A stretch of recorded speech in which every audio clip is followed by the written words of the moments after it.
that's quite surreal. Hello. Are you ready? No, you're not yet, are you? I am now.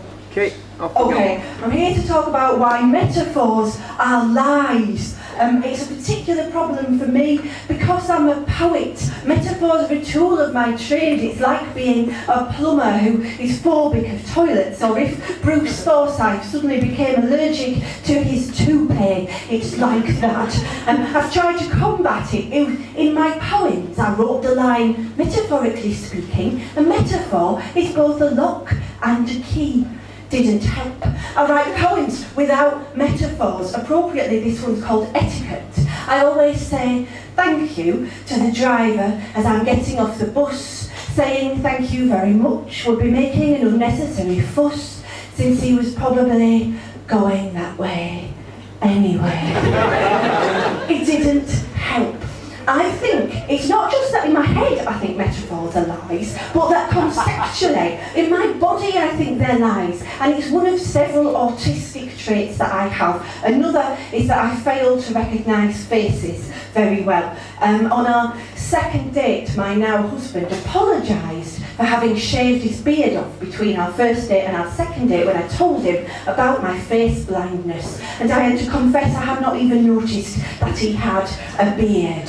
It shows something is happening in the brain, and it extends to other things. I think photographs are lies, but you can't tell that to people in everyday conversation, can you? You can't go, your wedding photograph is lovely, but don't take that representation for anything that was in fact a true reflection on what happened on your happy day.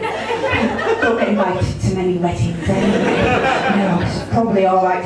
Some of our greatest thinkers of the 21st century have spoken about metaphors. They've had very complex thoughts. A poet, Martin Heidegger, the philosopher, pretty much agrees with me that metaphors are lies. Jacques Derrida, the postmodern philosopher, says they sort of mean something ish. I'm paraphrasing a little. And Jimmy Greaves said, Jimmy Greaves chose not to collapse our social symbolic reality by saying, I am sick as a parrot, not a sick parrot. Well done, Jimmy Greaves. The other would have been a lie.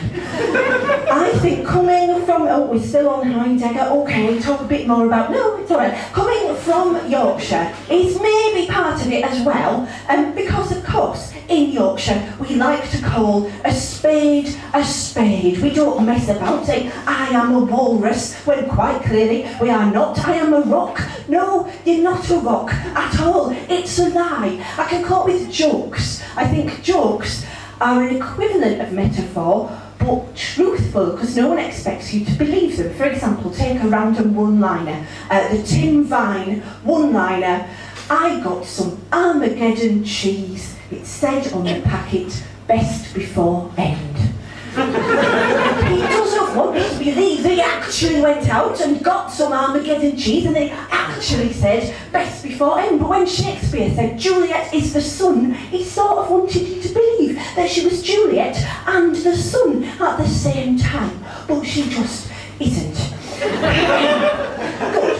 Now, if you believe metaphors in your body and in your head too much, this is particularly confusing in the...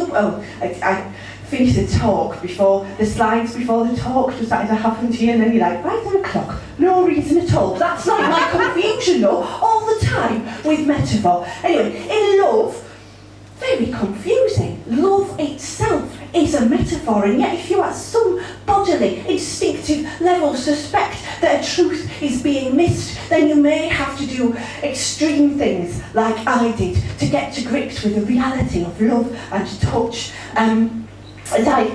This line that I'm about to say was voted the most memorable line, so I'm repeating it partly for that reason, but it fits this talk too.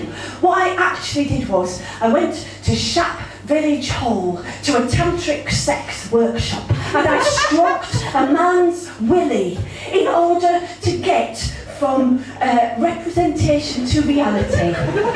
It didn't work, Bettakultcha.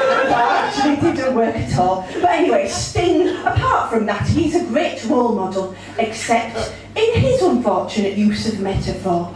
Every breath you take, I'll be watching you. The man is a stalker and a liar. Don't fall for it.